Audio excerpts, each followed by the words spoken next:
Stand पे खड़ा रहता हूँ, मालूम चलता है किसी को कि मैं आईएएस में हूँ, इंडियन एडमिनिस्ट्रेटिव सर्विस में हूँ।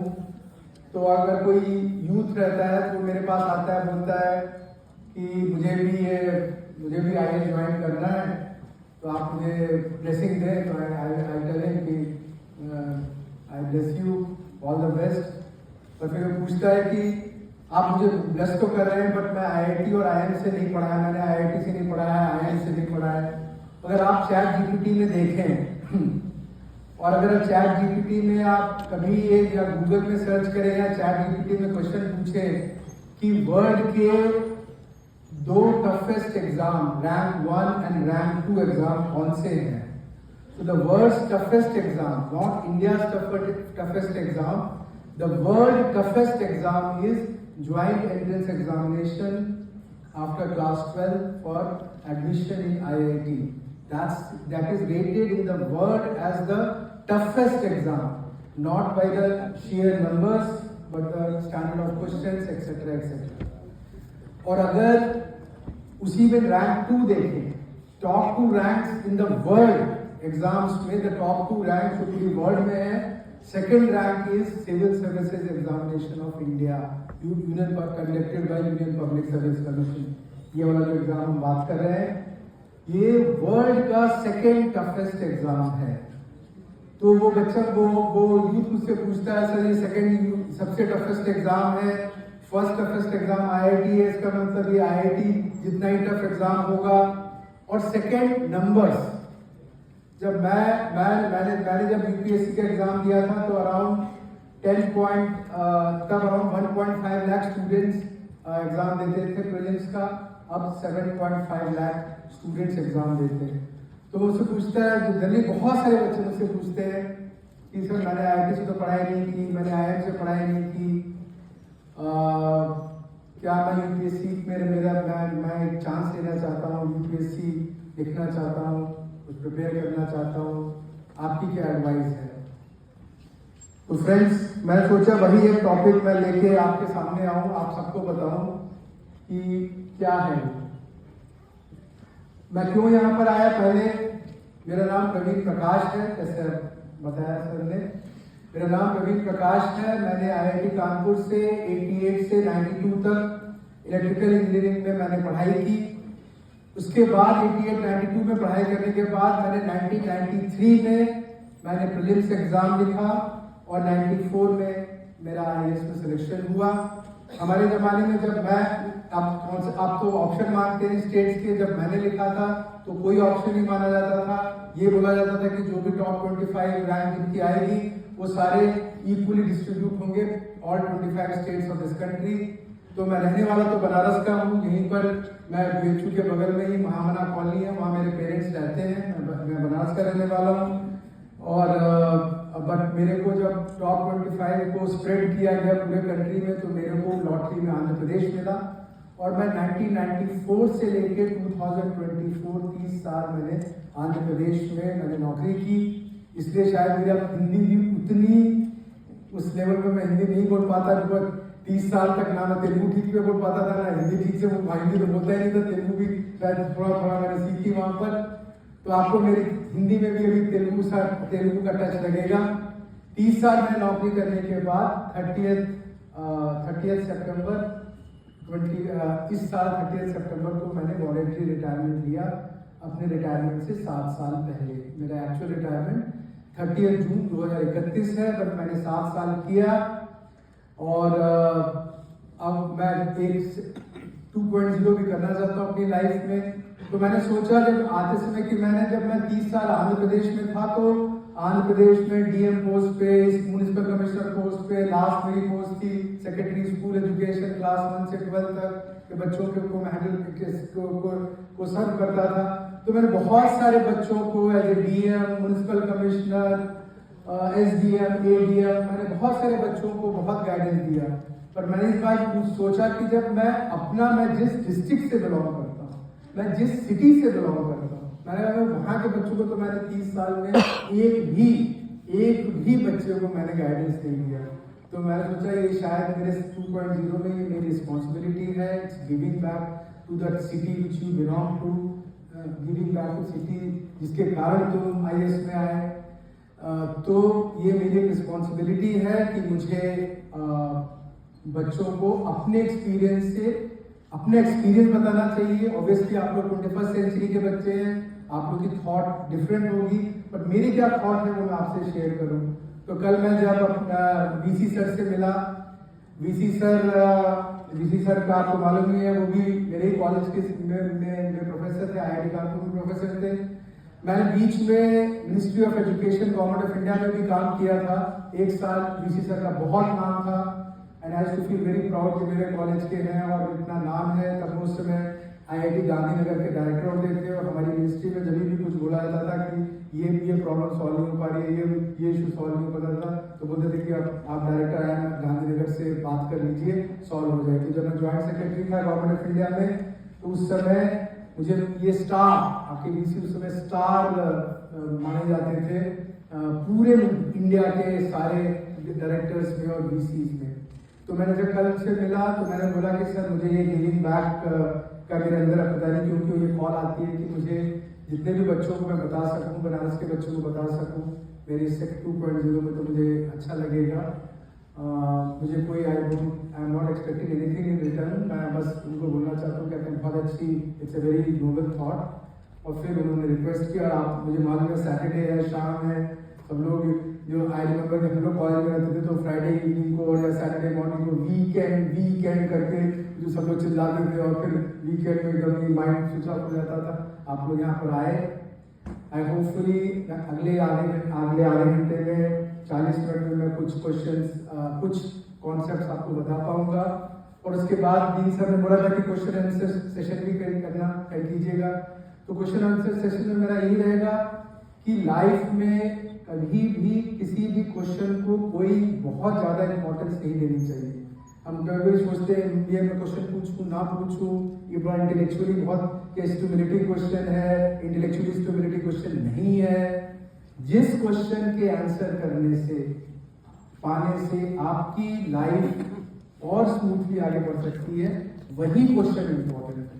It may be 2 + 2 = 4, or it may be also sine to the power 5 theta plus cos to the 5 theta factorization, दोनों की वैल्यू सेम ही है। तो इसके बाद अगर आपको कुछ भी लगता हो क्वेश्चन, कितना भी कैसा क्वेश्चन लगता हो, फील फ्री टू आस्क। तो मैं 30 साल रहा, ज्यादा नहीं बोलूंगा। हम लोग का बड़ा क्रिटिसिज्म है IAS लोगों का इंडिया में कि उनको एक बार माइक दे दो तो इनसे माइक छूटता है कि अपने बारे में बोलते रहते, मैं DM था तो ये था, मैं ये था वो था।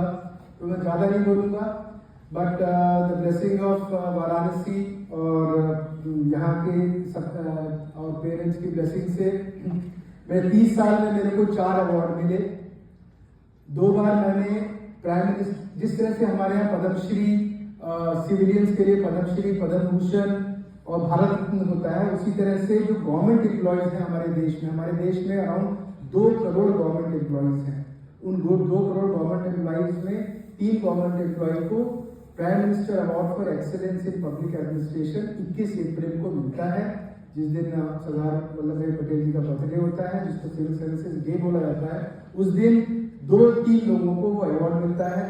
मैंने 30 साल की मेरी नौकरी में मुझे ये अवार्ड 2 बार मिला। 2 बार मुझे ये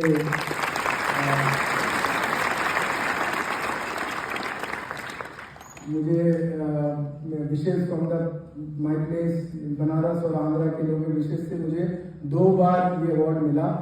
और 2 बार मैंने इंडिया को रिप्रेजेंट किया। There is award called Stockholm challenge IT award, e-governance award, जो कि स्टॉकहोम सिटी और Ericsson and city of Stockholm, university of Stockholm and Ericsson company जो है ये मिलके अवार्ड देते हैं। ये वर्ल्ड लेवल कॉम्पिटिशन है। हर एक स्टेट, हर एक कंट्री से एक रिप्रेजेंटेटिव को सेलेक्ट करते हैं और इसकी इवेंट को ऑर्गेनाइज करते हैं टाउन हॉल इन स्टॉकहोम। जो टाउन हॉल है स्टॉकहोम का, ये वही जगह है जहां हर एक साल नोबेल प्राइज का फंक्शन कंडक्ट होता है।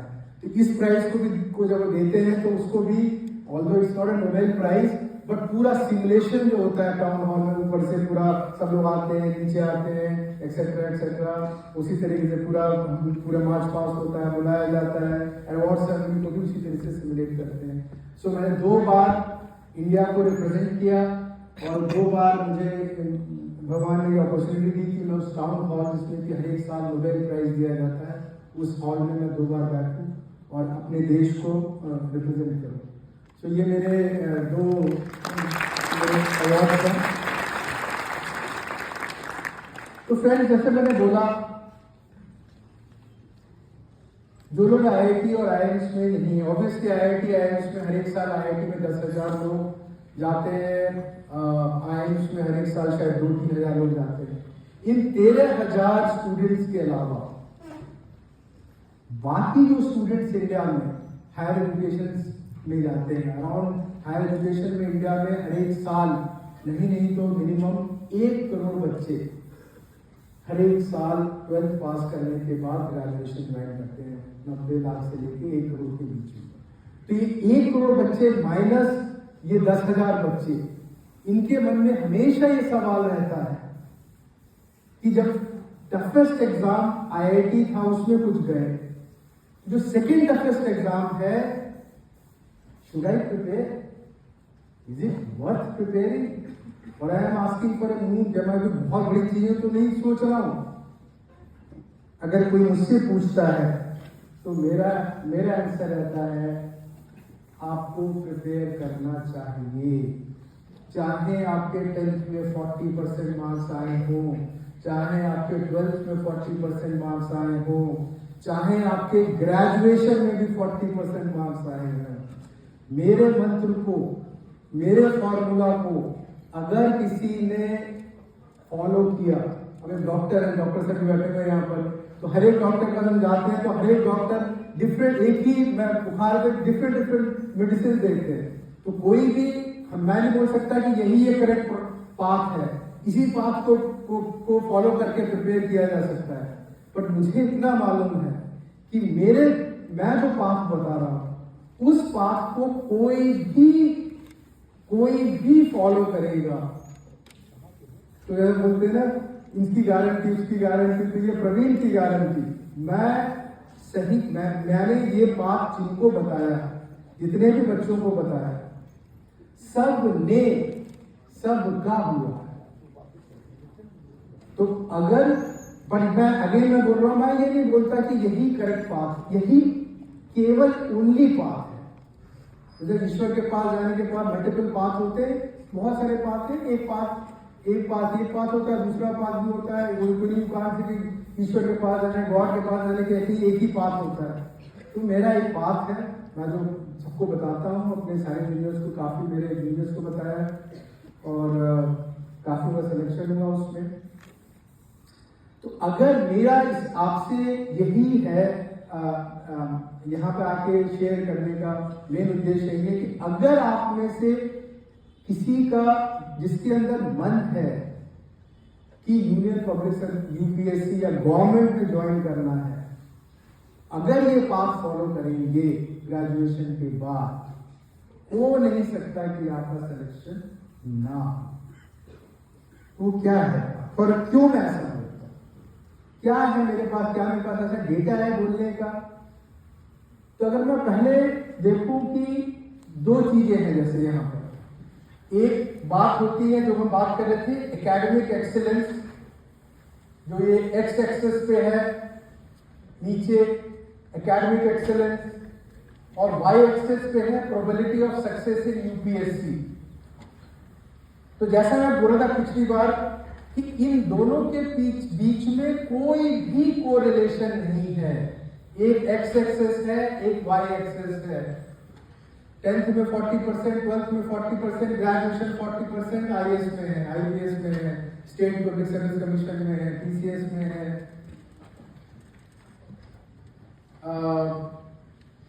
10th में 90%, 12th में 90%, ग्रेजुएशन में 90% नहीं है। कोई कोरिलेशन नहीं। माइंड मतलब रिलैक्स हो रहा होगा तो ठीक है, बहुत बार बहुत गिल्टी होता है मन में, 10th में शायद बहुत पढ़ाई करनी होती, 12th में पढ़ाई करनी होती कि नहीं किया, लाइफ लॉन्ग ये मुझे चेज करेगा, लाइफ लॉन्ग नहीं चेज करने वाला। सब कुछ एक साइड, एक नई इनिंग यूपीएससी या स्टेट सिविल सर्विस की, स्टेट पब्लिक सर्विस की तैयारी एक साइड। ये दोनों एक्स एक्सेस और वाई एक्सेस है।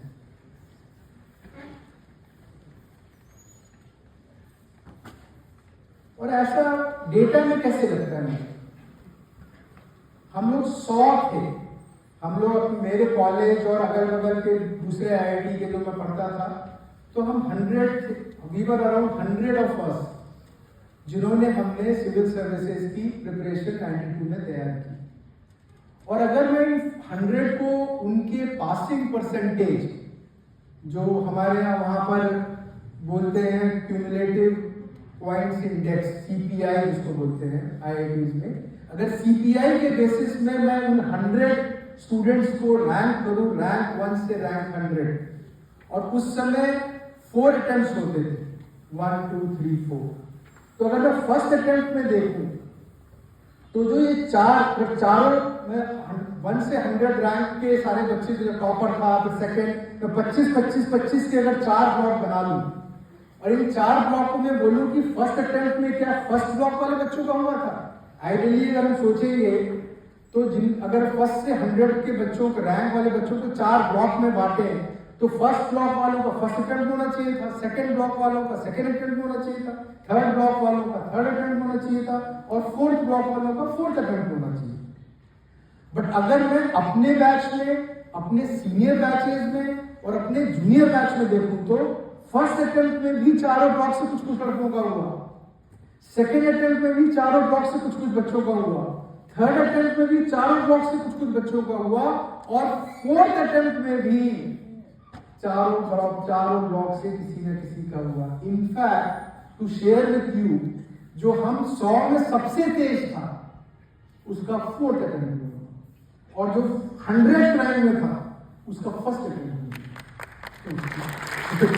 कोई कोरिलेशन ही नहीं है, क्या है, कोई कोरिलेशन नहीं है। बट हमारा माइंड इसको मानने के लिए, जब हम बच्चे रहते हैं तो इसको मानने के लिए तैयार नहीं होता। क्यों नहीं तैयार होता?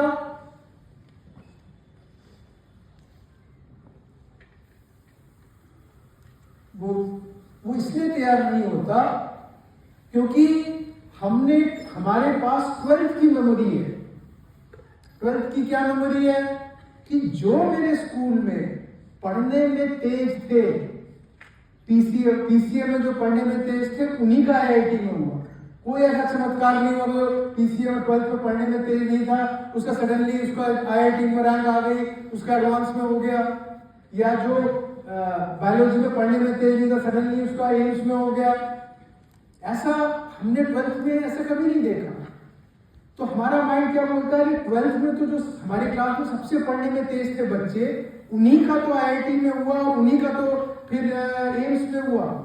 तो उसी कोरिलेशन से जो सेकेंड का फर्स्ट एग्जाम है वर्ल्ड का, उसमें भी ग्रेजुएशन में जो सबसे पढ़ने में तेज होंगे, जो आईआईटी में पढ़ने में तेज होंगे, आईएम में, उनका फिर यहाँ हो जाएगा। तो मेरा क्या होगा? ये माइंड बार बार बोलता है, फिर बोलता है, फिर माइंड बोलता है इतना रिस्क लेने की तैयारी जरूरत नहीं है, ना करो। मैं आपको तो ये तो एक डेटा है। अब इस डेटा को मैं ह्यूमन उसमें कैसे दिखाऊं, इन ह्यूमन फॉर्म कैसे दिखाऊं? तो उसको मैं 3 एग्जाम्पल से दिखाता हूं, और आप मुझे बताइए क्या आपकी प्रेजेंट एकेडमिक क्वालिफिकेशन, जो आप प्रेजेंट आपने अभी तक जर्नी की है, 10th किया है, 12th किया है, ग्रेजुएशन कर रहे हैं, ग्रेजुएशन कंप्लीट हो जाएगा, क्या इन बच्चों से आपकी एकेडमिक जर्नी बेटर है या नहीं बेटर है? पहला case, Mutyal Raju 10th class तक तेलुगु मीडियम स्कूल में पढ़े, और 10th के बाद वो 11th 12th नहीं किया। 11th 12th की बजाय वो जाके पॉलिटेक्निक में, वहां पर एक आंध्र प्रदेश में एक छोटी सी एक सिटी है तनुकू में गवर्नमेंट पॉलिटेक्निक स्कूल था, वो पॉलिटेक्निक स्कूल में पढ़ने चले गए। 11th 12th में वो 11th 12th तो किया नहीं, 3 साल का इन्होंने पॉलिटेक्निक किया। जब पॉलिटेक्निक पास किया तो उसके बाद किसी ने बोला पॉलिटेक्निक कर रहे हो, पॉलिटेक्निक को चाहो तो इवनिंग क्लासेस करके तो इंजीनियरिंग में अपग्रेड करा सकते हो। तो मुत्याल राजू ने फिर किसी ने बताया होगा स्कूल में, किसी पॉलिटेक्निक के किसी लेक्चरर ने बताया तो तंकु ने कि तुम जाके इसको उसमें कन्वर्ट कर सकते हो इंजीनियरिंग में, अगर तुम थोड़ा सा 3 साल और इवनिंग क्लासेस करो। तो फिर गए वो वारंगल गए और वारंगल में जाके वहां पर इवनिंग क्लासेस की और अपने पॉलिटेक्निक को उन्होंने इंजीनियरिंग में कन्वर्ट कराया और फिर उन्होंने सिविल सर्विसेज किया। तो अगर इंडिया में हम किसी भी एकेडमिक जर्नी को मानते हैं तो सबसे अच्छी जर्नी मानते हैं 10th, 12th, ग्रेजुएशन। ये थोड़ा डिटूर है। 10th पॉलिटेक्निक, इवनिंग क्लासेस, और उसके बाद मुत्याल राजू ने सिविल सर्विसेज एग्जाम 2007 में लिखा। मुत्याल राजू की रैंक आई सिविल सर्विसेज में all India rank 1, first rank. और उस कंपटीशन में थे आईआईटी से, थे आईएम से, थे डूम स्कूल से पढ़े हुए थे, स्टीफेंस वाले थे, लेडी श्री राम वाले थे, जेएनयू वाले थे, सब कॉम्पीट कर रहे थे। मुत्याल राजू की rank I first in India, rank 1। उससे तो कोई रैंक हो ही नहीं सकती। Polytechnic student. दूसरा केस है रोनाल्ड रोज। रोनाल्ड रोज ने क्या किया? 10th किया। 10th करने के बाद फिर उन्होंने ना पीसीएम ली, ना इन्होंने बाईपीसी जो बायोलॉजी ली, ना इन्होंने आर्ट्स लिया, ना इन्होंने कॉमर्स लिया। इन्होंने 11th 12th में वोकेशनल एजुकेशन में 11th 12th किया और वोकेशनल में 11th 12th किया और उसके बाद ओपन यूनिवर्सिटी से ग्रेजुएशन की। 11th 12th vocational education, open university से इन्होंने ग्रेजुएशन किया। ओपन यूनिवर्सिटी से ग्रेजुएशन करने के बाद आईएएस में आए, स्टार आईएएस हैं। अगर आप किसी से पूछेंगे तेलंगाना स्टेट में, आंध्रा स्टेट में पूछेंगे कि यंग बैचेस में सबसे स्टार आईएएस ऑफिसर कौन है, तो उन बोलेंगे रोनाल्ड रोज हैं। और आने के बाद आईएएस में एमआईटी गए और एमआईटी से फिर उन्होंने सीधे ओपन यूनिवर्सिटी और ओपन यूनिवर्सिटी से सीधे एमआईटी, बीच में कुछ नहीं, वर्ल्ड के बेस्ट नंबर 1 ओपन यूनिवर्सिटी और ऊपर से सीधे वर्ल्ड की रैंक से, वहां से उन्होंने बोथ एमआईटी से एमबीए और एमबीए किया। मैं आपसे पूछना चाहता हूं, क्या आपका अभी तक का एकेडमिक जर्नी रोनाल्ड रोज से बेटर है या नहीं है? उसने तो वोकेशनल, इसमें 11th 12th हम में जितने लोग यहाँ बैठे हुए हैं उसमें कितने लोगों ने 11th 12th वोकेशनल एजुकेशन किया है? सब में आपने किसी ना किसी ने एमपीसी पीसीएम किया होगा, बायोलॉजी ली होगी, कॉमर्स किया होगा, आर्ट्स किया होगा, वोकेशनल किसी ने नहीं लिया होगा, इसने लिया। तो ये 2 साउथ इंडिया के केस हैं। एक नॉर्थ इंडिया का केस बताता हूं। हिमांशु गाजियाबाद के रहने वाले हैं। हिमांशु के 12th में बहुत कम मार्क्स आए। घर लोगों ने पेरेंट्स से बोला नहीं तुम्हें इंजीनियरिंग करनी पड़ेगी। इंजीनियरिंग करने गए, 12th में कम मार्क्स थे, इसलिए उनका सिलेक्शन हुआ कृष्णा इंजीनियरिंग कॉलेज गाजियाबाद में। कृष्णा इंजीनियरिंग कॉलेज गाजियाबाद में गए वो, और वहां जाने के बाद 2 सप्लीमेंट्री आई उनकी। और जब उन्होंने सिविल सर्विसेज की प्रिपरेशन की, फर्स्ट अटेम्प्ट में 77 रैंक।